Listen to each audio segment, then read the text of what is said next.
Hello guys, के कहते हैं क्लास में आप लोग का स्वागत है। और आज आपके लिए एक नया वीडियो लेकर आए हैं जो कि बहुत बेहतरीन होने वाला है, जिसको हम कहते हैं समास। क्या कहते हैं इसको हम? समास। अब आते हैं सबसे पहले बात है कि अगर आप किसी भी क्लास में यानी कि 5 से लेकर इंटर तक के एग्जाम देने वाले हो और सबसे ज्यादा वे विद्यार्थी जो होंगे ध्यान देंगे इस टॉपिक पे, समाज पे, जो कि इस साल 12th और 10th के एग्जाम देने वाले हैं, क्योंकि यह समाज जो टॉपिक है इससे आपका एग्जाम में 5 नंबर का ऑब्जेक्टिव पूछा जाएगा। और यह आपके लिए ही वीडियो बनाया जा रहा है जिसको देखकर आप एग्जाम में 5 नंबर कंप्लीट कर सके। और इसके लिए इस वीडियो को पूरा बना रखें। सबसे पहले हम आते हैं कि समाज किसे कहते हैं। समास और संधि में बात का जो होता है कि हम समास किसे कहते हैं। तो समास क्या होता है? समास में पदों का मिल क्या होता है? दो या दो से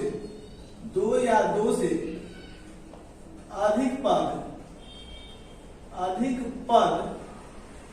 जब आपस में मिलते हैं तो वे पद समास कहते हैं। वे पद समास कहलाते हैं। अब आते हैं कि 2 या 2 से अधिक पद जब आपस में मिलते हैं तो वे पद क्या कहलाते हैं? समास कहलाते हैं या समास समूह से कहते हैं।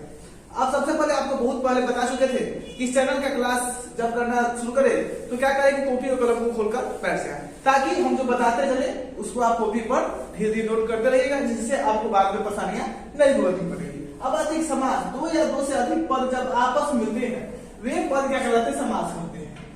क्या कहलाते हैं? समास कहते हैं या समास कहलाते हैं, बात दोनों ही बोल है। अब आते हैं सबसे पहले कि इससे तो यह क्लियर हो गया कि समास में जो होता है वो पदों का मेल होता है। समास में क्या होता है कि पदों का मेल होता है, और जब पद का मेल होगा तो वह उससे जो पद बनेगा उसे क्या कहते हैं? हम समास कहते हैं। यानी कि समास में 2 या 2 से अधिक पद मिलकर जो बनता है उसे समास कहते हैं। और उसमें क्या होता है कि जब 2 या 2 से अधिक पद मिलता है ना, तो होता है क्या कि उसमें विभक्ति के साथ आता है, विभक्ति के साथ, बट विभक्ति का लोप आता है। अब एक चीज आप यहाँ पर पढ़ते होइएगा कि समास किसे कहते हैं, और एक आता होगा एग्जाम में कि समास विग्रह कर बताए कि समास किसे कहते हैं। हम आते हैं कि समास और समास विग्रह में अंतर क्या होता है। समास और समास विग्रह में अंतर। समास विग्रह में अंतर क्या करते हैं? आप देखिए, जैसे कि आपके एग्जाम में बार बार पूछे गए होंगे या आप किसी टीचर से, किसी शिक्षक से पढ़ते होइएगा तो हमको बता देता होगा कि राजकुमार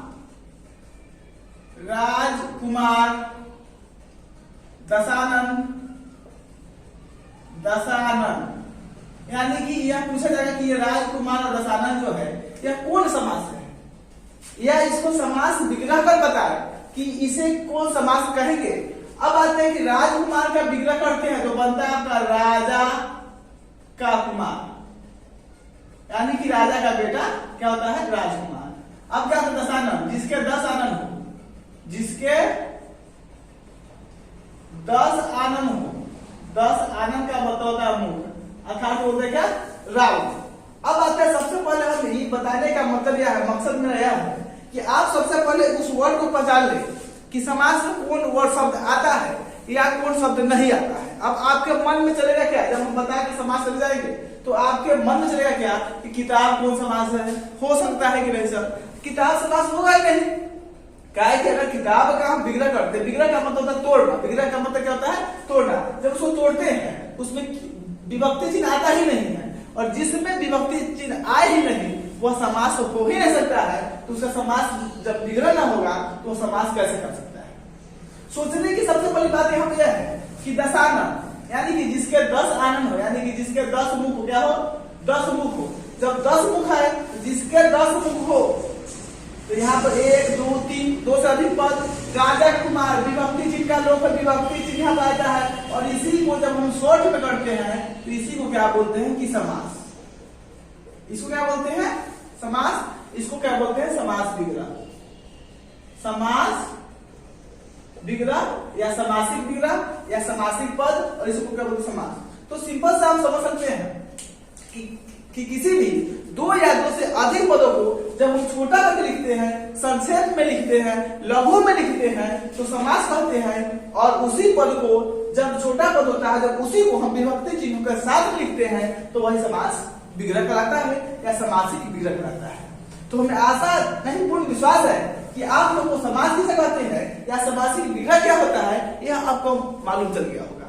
अब आते हैं कि समास, तो समझ गए कि समास किसे कहते हैं, समास विग्रह क्या होता है, समास क्या हो सकता है, कौन सा शब्द समास हो सकता है, जिसके जो अगर कोई भी शब्द दिया हो उस शब्द को सबसे पहले हम क्या करेंगे, देखेंगे उसमें विभक्ति चिन्ह का लोप है कि नहीं। अगर विभक्ति चिन्ह का लोप है तो वह समास हो सकता है। जब समास होगा तो उसका समासिक विग्रह भी हो सकता है।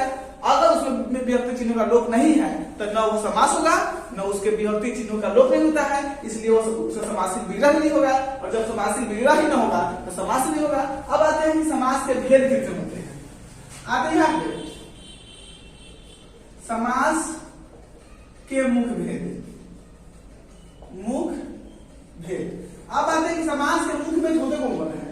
मैं यह दावा करता हूं कि अगर आप किसी भी जगह पे समास पढ़िएगा, पर आज जो मैं समास पढ़ाने जा रहा हूँ एग्जाम में हूबहू वही आएगा, यह मेरा गारंटी है। और मैं पहचानने का तरीका बता दिया, इससे आप किसी भी एग्जाम का समास का अगर क्वेश्चन आता है तो आपका नहीं छूटेगा। यह मेरा दावा नहीं, पूर्ण विश्वास है और 100% गारंटी के साथ मैं यह बात बोल सकता हूँ कि मैंने जो पढ़ा दिया समास उससे बाहर एग्जाम में कभी नहीं आया है और न कभी आएगा। अब आते हैं समास किसे कहते हैं, अव्ययी भाव समास। अव्ययी भाव समास दूसरा क्या होता है, आप क्या करें कॉपी खोलकर इसको लिखते से। अब आते हैं कर्मधारय समास। कर्मधारय समास नंबर 3 में क्या होता है, द्वंद्व समास। द्वंद्व समास, द्वंद्व समास का क्या होता है, द्विगु समास। द्विगु समास के बाद क्या होता है, बहुव्रीहि, बहुव्रीहि समास। इसके बाद एक समास में तो होता है तत्पुरुष समास। इसका तो नंबर ही होता है ऊपर में ही, लेकिन हम नीचे लिखे हैं। इसका कुछ बात है जो आपको मालूम चलेगा वीडियो का अंत में कि हम तत्पुरुष समास को बाद में क्यों लिखे हैं। अब आते हैं सबसे पहले, और एक होता है यहाँ पे मुख्य रूप से समास आपके 6 होते हैं। मुख्य रूप से समास हिंदी व्याकरण के किसी भी किताब में आप देखिएगा तो मुख्य रूप से समास 6 होते हैं, लेकिन एक नए समास जो होते हैं उसको नया समास भी कहते हैं। नया समास, नया समास। अब आते हैं आपके एग्जाम में यह कभी नहीं पूछता है कि अव्ययी भाव समास किसे कहते हैं या बहुव्रीहि समास किसे कहते हैं या तत्पुरुष समास क्या है या तत्पुरुष समास से क्या समझते हैं। यह एग्जाम में अब पूछने का पैटर्न बंद हो गया, जबकि अभी तक टीचर के पढ़ाने का पैटर्न वही है कि बहुव्रीहि समास किसे कहते हैं, अव्ययी समास किसे कहते हैं। अव्ययी भाव समास में आपको पढ़ाया क्या होगा कि जिसका पहला पद अव्यय हो, दूसरा पद क्या हो हमको भी मालूम। कर्मधारय समास और सबसे पहले जो है आपका कर्मधारय समास और बहुव्रीहि समास होता है।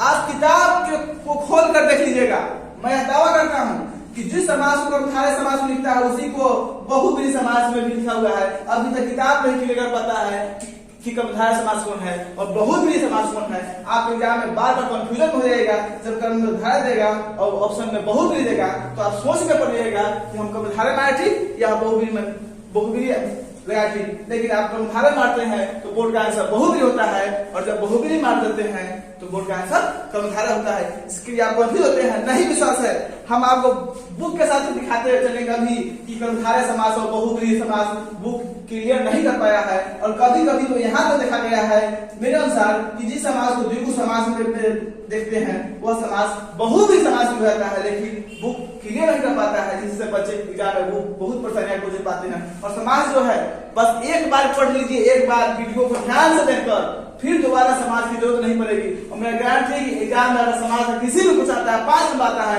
5 में 5 आपका आएगा। उस दिन में कमेंट बॉक्स में जाकर कमेंट कीजिएगा कि हाँ सर आपने कुछ बोला था वो बात सत्य हुआ या असत्य हुआ। हम आते हैं कि अव्ययी भाव समास से देखते हैं। अव्ययी समास कहते किसको है, एग्जाम में पूछता नहीं। एग्जाम में पूछा क्या कि यह जो शब्द दिया है वह अव्ययी भाव समास है कि नहीं।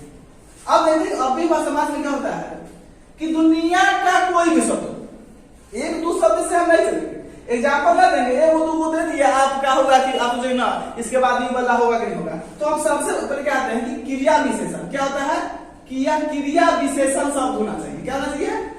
क्रिया विशेषण शब्द। अब क्रिया विशेषण अगर शब्द है तो अव्ययभाव समास होगा। क्रिया विशेषण समास कहते किसको? क्रिया विशेषण कहेगा किसको?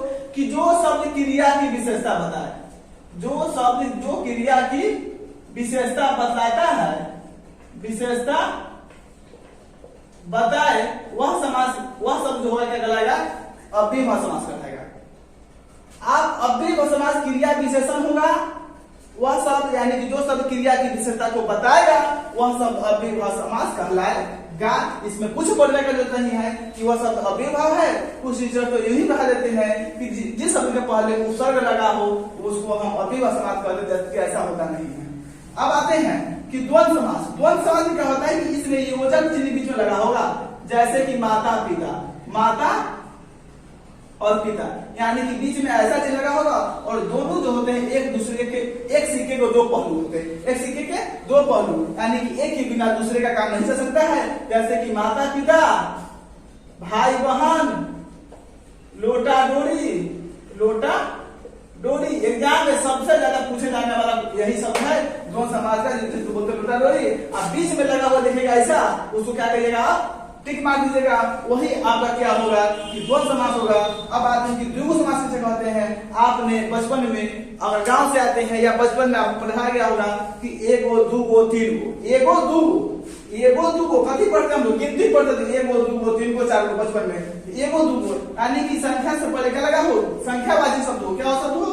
संख्यावाची हो, संख्यावाची शब्द होगा, संख्यावाची शब्द हो तो यह क्या कहलाता है? द्विगु समास कहलाता है। जैसे कि बोलते हैं नौकरा, सप्तर्षि, पंचवटी, पंचवटी, यह सब जो यहाँ पर देखिए नौकरा, सप्त माने 7, पंच माने 5, ऐसा शब्द दिखाई देगा, उसको द्विगु समास बोलिएगा। अब आते हैं नैया समास। जिस शब्द के पहले कुछ नहीं पढ़ना है, ज्यादा तो पढ़ना ही नहीं, कम पढ़ना, ज्यादा समझना है। जिसके शब्द, जिस शब्द के, जिस शब्द के पहले, जिस शब्द के पहले पहले अ तथा अन लगा हो, आंख मूंद कर क्या करिएगा? उस शब्द को नैया समास बोलिएगा और एग्जाम में टिक मारिएगा, वही नैया समास होगा, अन्यथा वह नैया समास नहीं होगा जब तक उस शब्द के पहले अ तथा अन नहीं लगा हो। अब आते हैं बच्चा आपका क्या? कर्मधारय समास और बहुव्रीहि समास। आप क्या कीजिएगा? देखिएगा द्विगु समास में एक दिया होगा जिसको हम बोलते हैं त्रिनेत्र। नहीं विश्वास हो मेरे भाई, मेरे छात्र, मेरे स्टूडेंट, आप क्या करिएगा? देखिएगा कि द्वंद्व समास में त्रिनेत्र दिया होगा। अगर एग्जाम में दिया पूछता है कि त्रिनेत्र कौन समास है, उसके ऑप्शन में द्वंद्व समास भी है और बहुव्रीहि समास है। मैं गारंटी के साथ कहता हूँ कि बोर्ड का आंसर जो होगा वह बहुव्रीहि समास होगा।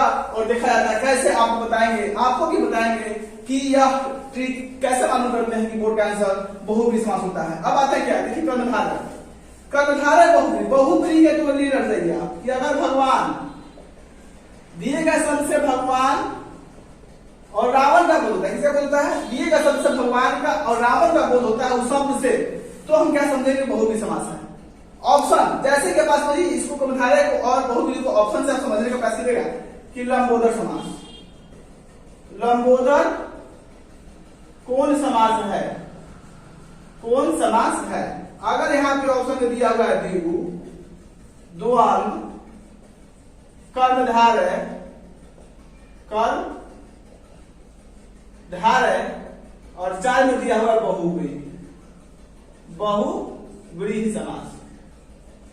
अब देखिए लंबोदर, आपको टीचर बता चुके होंगे इसका हम क्या करते हैं? समास विग्रह करते हैं और जो समास विग्रह करते हैं अर्थात लगा देते हैं कि जिनका लंबा हो उदर चिन्ह का अर्थात का निवेश, तब बहुव्रीहि मारेंगे। और अर्थात नहीं लगाते हैं तो हम कर्मधारय लगाएंगे, जबकि यहाँ समास विग्रह करने से कोई काम नहीं चलने वाला। यहाँ तो तय होता ना है कर्मधारय की बहुव्रीहि, आप मान लेते कर्मधारय हो जाता बहुव्रीहि। आपको नहीं विश्वास है, इस शब्द को, लंबोदर को, गजानन को, पीताम्बर को आप बुक खोल कर देख लीजिए। नहीं विश्वास अभी जाकर उठिए और किताब जाकर लाइए और उसमें देखिए कि लंबोदर समास को, लंबोदर शब्द को, पंच, उसके बाद पीताम्बर को, गजानन को, यह सब कर्मधारय में भी लिखा हुआ है, बहुव्रीहि में भी लिखा हुआ है। आप देख लीजिए, आपको पूर्ण विश्वास होगा तब जाकर। और यहाँ पे देखिए कि लंबोदर का मतलब क्या होता है भाई मेरे?